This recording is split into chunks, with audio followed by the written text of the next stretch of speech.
Là, vous n'avez jamais vraiment pigé ce qui se passe dans la tête d'une femme. Et c'est justement pour ça qu'elle perd tout intérêt. Parce que pendant que vous écoutez ce qu'elle dit, elle répond à ce que vous êtes. Vous lui jetez des fleurs alors qu'elle voulait un test. Vous lui offrez de l'affection quand son instinct crie « défi ». Et ce n'est pas de votre faute. Personne ne vous a refilé le code secret qui régit le désir féminin. Un code que Freud a bien essayé de dévoiler, mais que la plupart ont juste ignoré. Ce qu'elle dit vouloir et ce que son inconscient désire, c'est deux choses complètement différentes, croyez-moi. Elle peut bien vous rabâcher qu'elle veut un homme doux et prévisible, mais au fond d'elle, la partie la plus profonde de son esprit, celle qu'elle-même ne pige pas, elle aspire à un truc totalement opposé, un homme qu'elle ne peut pas contrôler, mystérieux, imperturbable, dominant. Peu d'hommes connaissent cette carte, et encore moins ont les tripes de la suivre. Et c'est pour ça qu'on est là, vous et moi, parce que personne ne vous a jamais eu cette conversation, et c'est peut-être la seule qui compte vraiment. Je sais ce que vous ressentez, cette frustration, cette désorientation. Vous vous demandez ce que vous avez bien pu faire de travers, pourquoi elle a perdu tout intérêt, pourquoi cette étincelle dans ses yeux s'est éteinte si vite. Vous étiez le gentil garçon, le compréhensif, celui qui était toujours là. Et pourquoi diable ça n'a jamais suffi? Pourquoi cette recette infaillible qu'on vous a vendue dans les films et les chansons romantiques est avérée être un poison pour son désir? La réponse, mon pote, elle n'est pas dans ce que vous avez fait ou pas fait en surface. Elle est dans ce que vous n'avez pas réussi à voir, à comprendre, dans les profondeurs abyssales de l'inconscient féminin. Freud, ce bon vieux barbu avec son divan, il ne vous a pas laissé un mode d'emploi mais une clé. Une clé pour déverrouiller l'énigme, pour vous arracher le bandeau des yeux. Il vous a murmuré que le désir féminin ne réside pas dans la logique, les belles paroles ou les promesses en l'air. Il jaillit du souterrain, du royaume indomptable de l'inconscient. Ce qu'elle dit vouloir, les listes de qualités qu'elle récite, ce ne sont que des écrans de fumée. Ce que son instinct réclame vraiment, ce que la partie la plus primitive de son être désire, c'est quelque chose de complètement différent. Elle peut demander de la sensibilité, mais son utérus vibre pour la domination. Elle peut parler de tendresse, mais son esprit inconscient se plie devant le mystère et l'imprévisibilité. C'est là que la plupart des hommes trébuchent et tombent. Ils écoutent les mots, ces pièges sonores, et ignorent le vrai langage, le comportement. Son comportement, mon cher, c'est la voix de son inconscient, la mélodie brute de ses instincts les plus profonds. Elle vous provoque, elle vous teste, elle vous ignore. Et vous, comme un chien dressé, vous courez après, vous vous désespérez, vous essayez de plaire. Vous lui jetez des fleurs quand elle voulait une confrontation. Vous la couvrez de compliments quand son esprit réclamait un défi. Vous jouez son jeu avec les mauvaises règles. Et le pire, elle vous manipule sans même s'en rendre compte, car elle est elle-même prisonnière de ses propres impulsions. La psyché féminine, selon Freud, est un champ de bataille interne, où l'insécurité est l'une des plus grandes générales.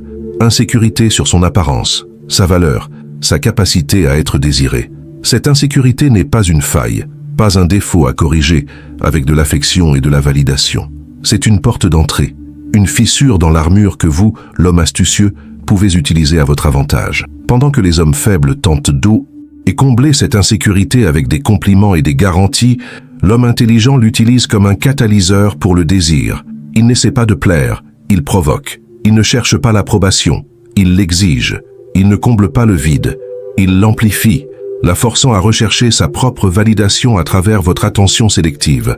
La clé, mon ami, ce n'est pas de percer ce qu'elle veut, c'est d'accepter qu'elle-même ne le sait pas. Et c'est là votre avantage stratégique. Tandis que les faibles réagissent à ces émotions comme si c'était des ordres, les intelligents observent. Tandis que les insécures rampent pour plaire, les stratèges créent du contraste. Vous n'avez pas besoin de deviner ses caprices. Vous devez lire ses réactions et utiliser ces réactions comme une carte. Et pour conduire l'interaction, c'est comme être devant un coffre-fort émotionnel. Le secret n'est pas de forcer l'entrée, mais d'écouter les clics subtils de la bonne combinaison. Freud, en reconnaissant le mystère féminin, ne vous a pas dit d'abandonner. Il vous a dit que le chemin pour les conquérir est psychologique, pas logique. Ce qu'elle ressent vaut plus que ce qu'elle dit. Et vous, en tant qu'homme qui cherche à dépasser la moyenne, vous devez agir en stratège, pas en mendiant d'approbation. Votre arme n'est pas votre beauté ni votre argent, c'est votre capacité à vous positionner comme l'homme qui comprend le jeu caché et y joue mieux qu'elle. La femme ne se révèle jamais complètement avec des mots, elle se révèle avec des comportements. Alors que l'homme, dans sa simplicité fonctionnelle, communique son intérêt directement, La femme navigue dans les sous-entendus, les gestes, les regards qui durent une demi-seconde de trop, les pauses, les intonations. C'est pour ça que tant d'hommes se perdent. Ils se fixent sur la surface, sur les phrases toutes faites, et ignorent les signaux subtils, ce qui hurle la vérité derrière la façade. Et la vérité est brutale, mon frère. Si vous n'apprenez pas à lire le langage silencieux du désir féminin, vous serez manipulé par elle sans même vous rendre compte que vous êtes un pion dans son jeu. La psychologie évolutionniste nous donne une vision encore plus crue de cette dynamique. Pensez à des millénaires de sélection sexuelle, de survie, de perpétuation de l'espèce. La femme, tout au long de son parcours évolutif, a développé des stratégies de communication complexes pour protéger sa réputation et en même temps tester la valeur de l'homme. Elle ne vous dira pas qu'elle vous veut, elle vous testera pour voir si vous êtes digne de son désir. C'est le jeu, et vous êtes dedans que vous le vouliez ou non. Et si vous échouez à lire ces tests, si vous ne comprenez pas que chaque provocation, chaque recul, chaque signal ambigu est une épreuve, vous êtes éliminé avant même de savoir que vous jouiez. Le problème, c'est que la plupart des hommes sont tellement focalisés sur le fait de plaire, de prouver leur valeur, qu'ils oublient ce qui attire vraiment une femme. L'imprévisibilité, elle ne veut pas être certaine de vous. Elle veut sentir que vous êtes un mystère encore non résolu. La psychologie montre que le cerveau humain libère plus de dopamine, le neurotransmetteur du plaisir, lorsque la récompense est incertaine. En d'autres termes, la femme ressent plus de désir lorsqu'elle ne sait pas exactement ce qui va se passer quand vous la maintenez sur le qui-vive. Et c'est pour ça que l'homme qui révèle tout trop vite qui est-ce, s'enlivre sans jouer, qui se déclare avant l'heure, tue son intérêt sans même s'en rendre compte. Il supprime l'incertitude et avec elle, le désir. Il éteint le feu avant même qu'il n'ait la chance de brûler. Maîtriser ce langage caché demande plus que de la technique. Ça demande du contrôle émotionnel. Ça exige que vous parveniez à garder votre calme même face à des signaux ambigus, que vous sachiez interpréter son « je ne sais pas » comme un « je veux, mais je ne suis pas encore prête à l'admettre ». Et plus important encore, ça exige que vous ne réagissiez jamais émotionnellement. Parce que chaque fois que vous montrez un manque de contrôle, vous lui dites que vous n'êtes pas le genre d'homme qui mène, vous êtes le genre qui suit. Et le désir féminin, mon ami, ne se fixe jamais sur celui qui suit. Il s'accroche à celui qui mène, qui impose, qui reste inébranlable. Quand vous commencez à voir derrière les mots, la dynamique change. Vous arrêtez de mendier de l'attention et commencez à choisir où investir votre énergie. Vous cessez d'être l'homme prévisible et vous vous transformez en défi. Et dans ce jeu, le défi gagne toujours. Parce que pendant que les autres hommes parlent trop, le stratège observe, analyse et agit avec une précision chirurgicale. Et au final, c'est lui qui conquiert silencieusement. Mais est-ce avec un impact dévastateur? Le désir, ça ne se supplie pas, ça s'éveille. Et quand on parle du désir féminin, on parle d'une construction subtile, souvent inconsciente, façonnée par des siècles de sélection instinctive et affinée par la psychologie moderne. L'homme qui maîtrise les bons déclencheurs n'a pas besoin de courir après les femmes. Il active juste les bons points dans son esprit et son propre cerveau se charge de créer l'attachement. C'est de la pure neuroscience. Est-ce appliqué à la séduction? Robert Cialdini, un des plus grands experts en comportement humain, nous a révélé que nous sommes des êtres programmés pour réagir à certains déclencheurs psychologiques. Et le plus intéressant, ces déclencheurs ne sont pas seulement efficaces en vente ou en persuasion. Ils fonctionnent de manière encore plus intense dans les dynamiques d'attraction.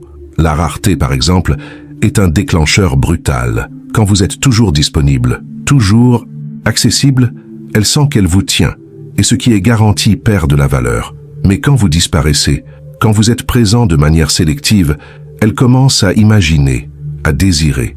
Son esprit travaille pour vous, remplissant le vide avec des projections et des fantasmes. La rareté crée l'illusion de valeur, et l'illusion est la matière première du désir. Un autre déclencheur puissant est celui de l'autorité, non pas au sens d'arrogance ou de suffisance, mais plutôt de maîtrise de sa propre vie. L'homme qui a le contrôle de lui-même, qui dirige sa propre réalité, transmet un type de confiance qui est profondément séduisant. La femme sent, sans qu'il ait besoin de le dire, qu'elle est en présence de quelqu'un qui n'a pas besoin de son approbation. Et c'est justement ce type d'homme qu'elle veut conquérir, parce qu'il représente quelque chose de rare. Et tout ce qui est rare attire, mon ami, attire comme un aimant irrésistible. Mais le plus explosif des déclencheurs, c'est peut-être l'imprévisibilité. L'homme qui agit toujours pareil, qui se livre facilement, qui révèle ses intentions dès le début, devient ennuyeux. La femme perd tout intérêt avant même de développer un attachement.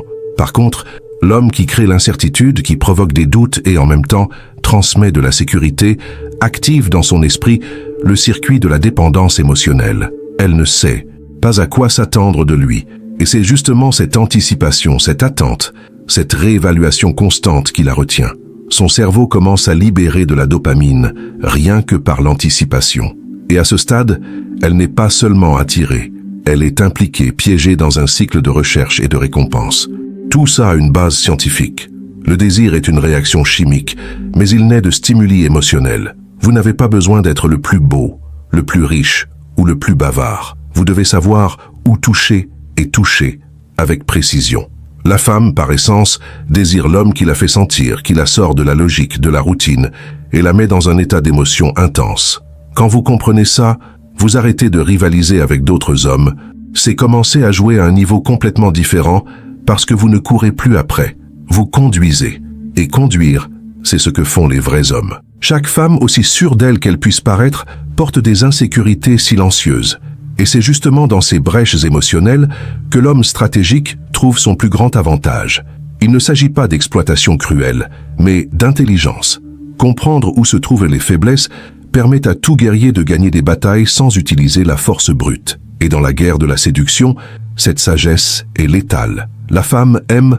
Oderne peut paraître indépendante, décidée, puissante, mais derrière le maquillage émotionnel, il y a des blessures que le temps n'a pas cicatrisées. La peur du rejet, le besoin de validation, l'anxiété d'approbation sociale, l'insécurité concernant sa propre beauté et sa valeur. Ce sont des fissures invisibles qui, bien comprises, deviennent des portes d'entrée pour la domination psychologique. Voyez-vous, le désir féminin ne naît pas seulement du plaisir, il fleurit de la tension émotionnelle. Et cette tension est alimentée par le contraste entre ce qu'elle ressent et ce qu'elle projette. Beaucoup de femmes vivent piégées dans des schémas d'estime de soi instables.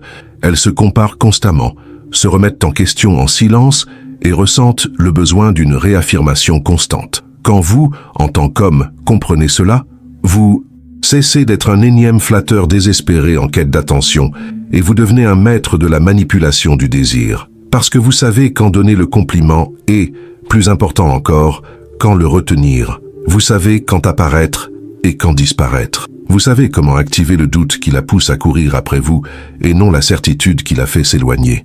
L'hypergamie, cette impulsion féminine naturelle vers des hommes de plus grande valeur, est aussi liée à ses fragilités. Elle veut se sentir spéciale aux côtés de quelqu'un que d'autres hommes admirent et que d'autres femmes désirent, mais en même temps, elle craint de ne pas être suffisante pour garder cet homme. C'est un paradoxe psychologique, mon cher. Et vous, si vous savez jouer, vous pouvez utiliser ce paradoxe pour vous positionner comme rare inatteignable, et en même temps, suffisamment présent pour générer de l'attachement. Le secret est de garder le contrôle de votre présence et de ne jamais lui permettre de sentir qu'elle vous possède complètement. C'est là qu'intervient la stratégie. Vous n'attaquez pas directement ces insécurités. Ça crée de la résistance, ça crée un mur, vous les contournez, vous les activez indirectement. Un commentaire subtil sur l'attention que d'autres femmes vous portent. Un léger retard à répondre, un regard calculé vers une autre femme quand vous êtes ensemble. Rien d'agressif, rien d'explicite, juste assez pour planter la graine du doute. Et ce doute, mon frère, germe comme le désir, car la peur de perdre quelque chose de précieux est plus puissante que le plaisir de le conquérir. La fragilité féminine n'est pas une faiblesse, c'est une sensibilité. Et toute sensibilité, une fois comprise, peut être utilisée intelligemment. La femme qui se sent émotionnellement instable face à vous ne perd pas le contrôle, elle vous le livre. Et vous, si vous êtes prêt, vous devez recevoir ce pouvoir avec fermeté, pas avec soumission. Ce n'est pas l'homme qui s'agenouille, qui conquiert, c'est l'homme qui observe, comprend et agit avec une précision chirurgicale. Elle n'a pas besoin de savoir que vous avez compris ses peurs, elle a juste besoin de sentir que d'une certaine manière, vous êtes devenu la figure centrale qui l'apaise et en même temps l'inquiète.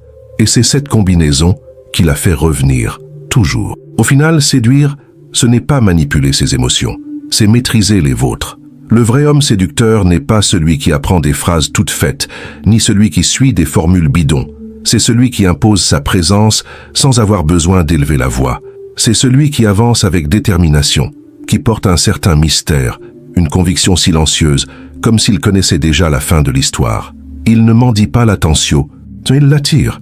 Et il attire parce qu'il porte quelque chose de plus en plus rare dans le monde moderne, la structure, la clarté, la direction. Jordan Peterson, une des plus grandes figures de la psychologie contemporaine, en parle avec fermeté. Il affirme que l'homme doit mettre sa propre vie en ordre avant de vouloir conquérir le monde ou conquérir une femme. Ça ne signifie pas la perfection, mais le progrès. Un homme qui sait où il va dégage une sorte d'énergie qui attire naturellement. Il n'a pas besoin de justifier ses choix, ni de s'expliquer. Sa simple présence communique qu'il est « t'es un leader ». Et diriger dans le contexte de la séduction, c'est guider la femme émotionnellement vers un endroit où elle se sent en sécurité et en même temps mise au défi. La femme, même de nos jours, est encore instinctivement attirée par les hommes qui savent mener. Ça ne veut pas dire être contrôleur, mais avoir de la fermeté. Elle veut sentir qu'elle peut se détendre émotionnellement aux côtés d'un homme qui ne se laisse pas ébranler, qui n'est pas dominé par ses propres impulsions, qui ne réagit pas comme un adolescent insécure à chacun de ses mouvements. Quand vous menez, vous créez une direction. Et quand il y a une direction, il y a de la confiance. La confiance engendre l'admiration. Et l'admiration est le prérequis du désir féminin. L'homme stratégique comprend que le désir n'est pas le but final. C'est la conséquence naturelle de vivre une vie qui impose le respect. Et cela commence par les bases, prendre soin de son corps, de son esprit, de son argent, de son silence.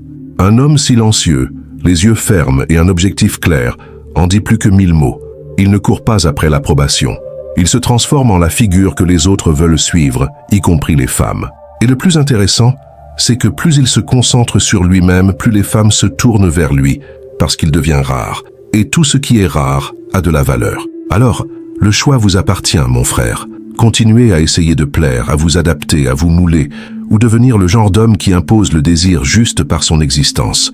La séduction commence en vous, dans la façon dont vous marchez, parlez, agissez, décidez, et se termine quand vous lui faites sentir que, quoi qu'elle fasse, elle ne vous dominera jamais complètement, parce que vous vous dominez déjà vous-même, et l'homme qui se domine.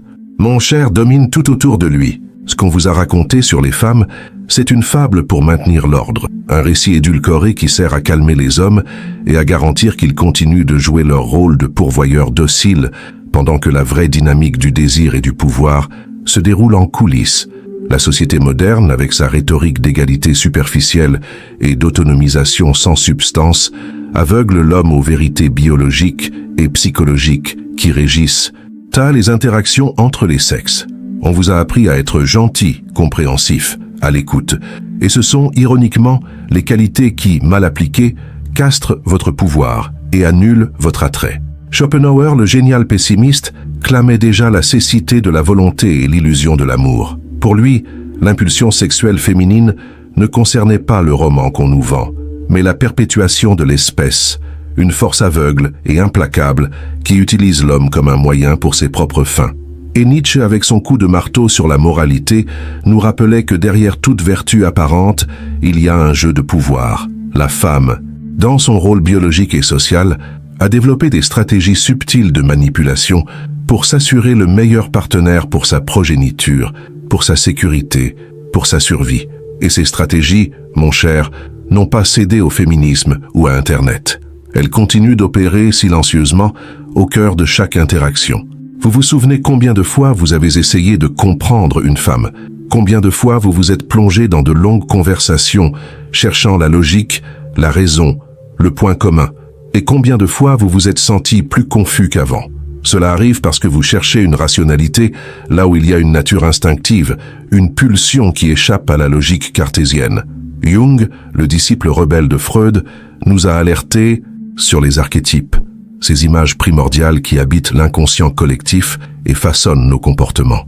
L'archétype de la grande-mère, de la vierge, de la sorcière, ce ne sont pas de simples figures mythologiques. Ce sont des projections de forces psychiques qui agissent chez la femme et qu'elle-même, souvent, ne reconnaît même pas en elle.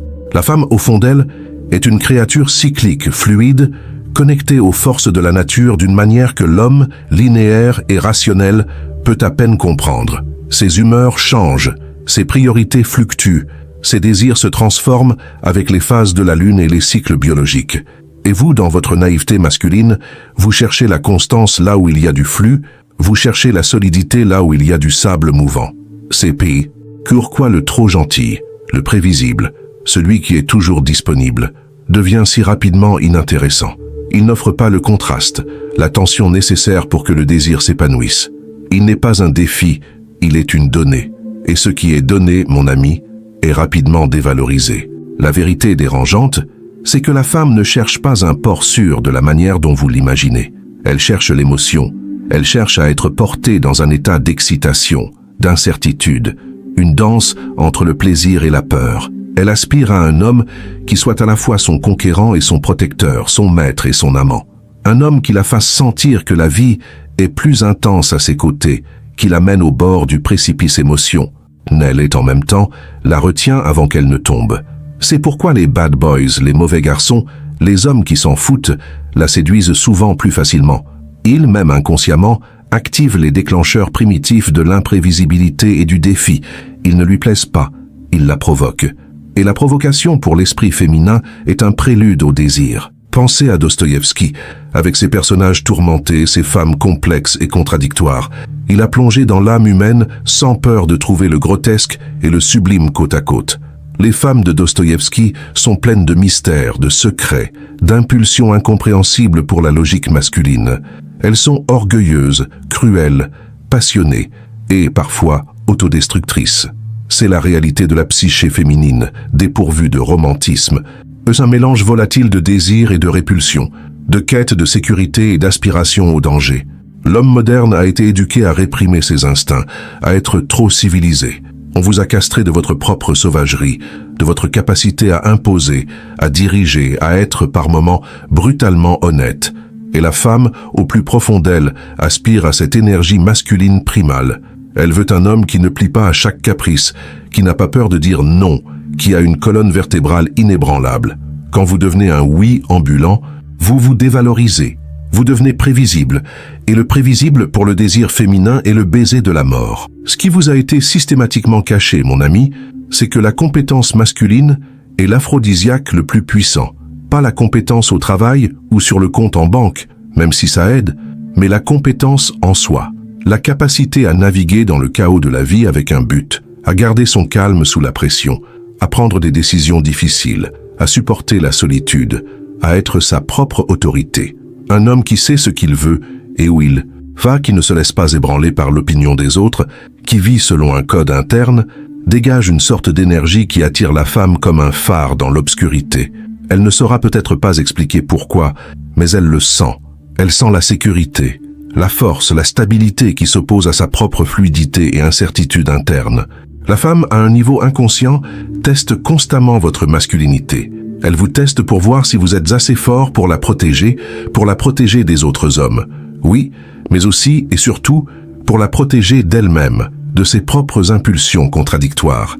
Elle veut un homme qui puisse être l'ancre dans sa tempête émotionnelle, un port sûr qui ne se laisse pas ébranler par ses sautes d'humeur ou ses provocations. Quand vous échouez à ces tests, quand vous réagissez avec insécurité, avec colère, avec désespoir, vous vous montrez faible, et son attraction s'évapore comme la rosée au soleil. Pensez à la métaphore de la chasse. L'homme par nature est le chasseur, la femme la proie.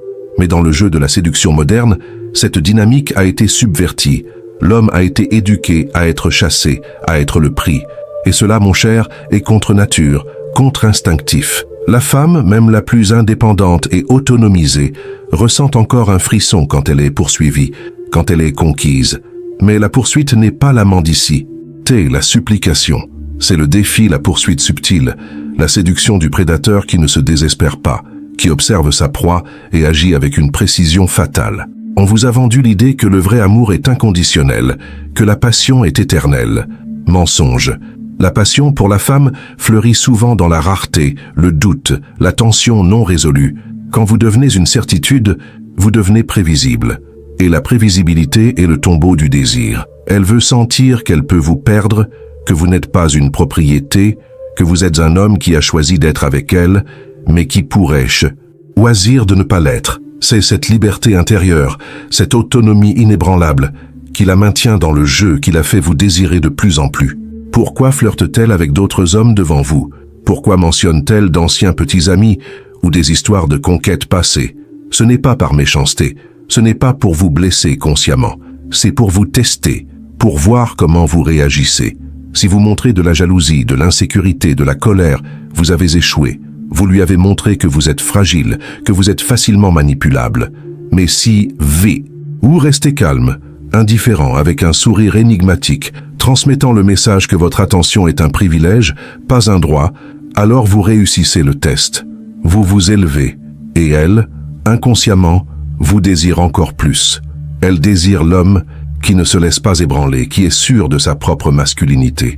La société nous a poussés vers une ère de superficialité, où l'image vaut plus que la substance. Mais la femme, au fond d'elle, cherche encore la substance. Elle cherche un homme avec de la profondeur, avec sa propre vie, avec des passions, avec un but qui va au-delà d'elle. Quand vous faites d'elle le centre de votre univers, vous vous rapetissez, vous devenez un satellite, et elle, l'étoile. Et qui veut un satellite quand on peut avoir une constellation? Le message de Freud et de tous les grands penseurs qui ont osé regarder la nature humaine sans romantisme est clair. Le chemin pour comprendre la femme n'est pas à travers la logique superficielle ou la soumission émotionnelle. C'est à travers la connaissance de soi brutale et la maîtrise de soi. Vous devez devenir un homme qui se gouverne, un homme avec une intégrité inébranlable, qui ne cherche pas la validation externe, qui ne plie pas aux caprices des autres. Quand vous devenez cet homme, la séduction n'est pas un jeu de techniques ou de manipulation bon marché. C'est une conséquence naturelle. C'est un champ magnétique que vous irradiez. Ce que vous ressentez maintenant, ce mélange d'inconfort et de clarté, c'est le processus de déconstruction. C'est comme si un bandeau était arraché de vos yeux, révélant un monde plus complexe, plus sombre, mais infiniment plus réel. Vous avez vécu un mensonge, une fantaisie confortable. Maintenant, la réalité est devant vous, dans toute sa brutalité et sa beauté. La société moderne, dans sa quête d'une égalité forcée, a essayé d'effacer les différences inhérentes entre le masculin et le féminin. Mais la nature, mon cher, ne plie pas aux idéologies. L'instinct féminin, façonné par des millions d'années d'évolution, aspire toujours à des qualités masculines qui ont été systématiquement diabolisées. L'affirmation de soi, la direction, la capacité à protéger, et oui, une certaine brutalité nécessaire pour poser l'ordre dans le chaos. Pensez à n'importe quelle crise, n'importe quelle situation de danger. Qui la femme recherche-t-elle instinctivement? L'homme qui se défile, qui hésite, qui cherche la permission, ou l'homme qui prend le contrôle, qui agit avec fermeté, qui fait preuve de courage et de détermination? La réponse est évidente, et cette même dynamique opère de manière plus subtile dans le domaine de l'attraction. Elle veut un homme qui soit un rocher, pas une un homme qui soit son port sûr, oui, mais aussi la tempête qui la fait se sentir vivante. Ce qui vous a été caché, c'est que la femme, au plus profond d'elle-même, cherche un père symbolique. Pas un père au sens enfantin, mais un archétype de force, de sagesse, d'autorité bienveillante. Quelqu'un qui puisse la guider, qui puisse imposer des limites si nécessaire, qui puisse être le pilier de sa vie. Quand vous devenez un ami, un confident, un frère, vous détruisez cette possibilité. Vous la mettez dans le rôle de votre mère, de votre sœur ou de votre amie, mais jamais dans le rôle de votre amante, de votre partenaire sexuel. La sexualité féminine est un océan de mystère, et la plupart des hommes se noient dans ces eaux. On vous a appris que le sexe est une question de performance, de plaisir, mais pour elle, le sexe est souvent une reddition, un abandon à une force supérieure, à une masculinité qui la domine et la consume. Elle veut être possédée, pas seulement copulée, et pour que cette reddition se produise, elle doit sentir que vous êtes digne de la posséder, digne, ne de sa confiance, oui, mais aussi digne de sa peur, de son respect, de sa soumission la plus primitive. On vous a vendu l'idée que le respect signifie être gentil, être égal, mais le vrai respect, dans le contexte de l'attraction, se gagne par votre intégrité, par la force de votre caractère, par votre capacité à rester fidèle à vous-même, même quand ça lui déplaît. Quand vous devenez un homme à femme, vous perdez son respect. Vous devenez prévisible, soumis, et par conséquent, moins attirant. Vous devez comprendre que l'insatisfaction féminine est en grande partie un moteur interne, une quête incessante de quelque chose de plus, quelque chose qu'elle-même ne parvient souvent pas à nommer. Cette insatisfaction n'est pas un problème à résoudre par vous, mais une énergie à canaliser. Quand vous devenez la figure qui la défie, qui la sort de sa zone de confort, qui la pousse à grandir et à évoluer, vous devenez l'objet de son désir, par ce que vous représentez le changement, la croissance, l'inconnu qui la stimule. La vérité, c'est que la femme désire être conquise à répétition. Le processus de séduction ne s'arrête pas au oui, il est continu. C'est une danse constante entre la proximité et l'éloignement, entre la certitude et l'incertitude. L'homme qui se repose sur ses lauriers, qui suppose qu'il la possède, qui cesse de séduire, est l'homme qui la perd. Parce que le désir féminin est un feu qui a besoin d'être alimenté avec du nouveau bois, avec des dés. Fille, avec la réaffirmation constante que vous êtes un prix, pas un acquis. La complexité féminine n'est pas un défaut, c'est sa beauté la plus profonde.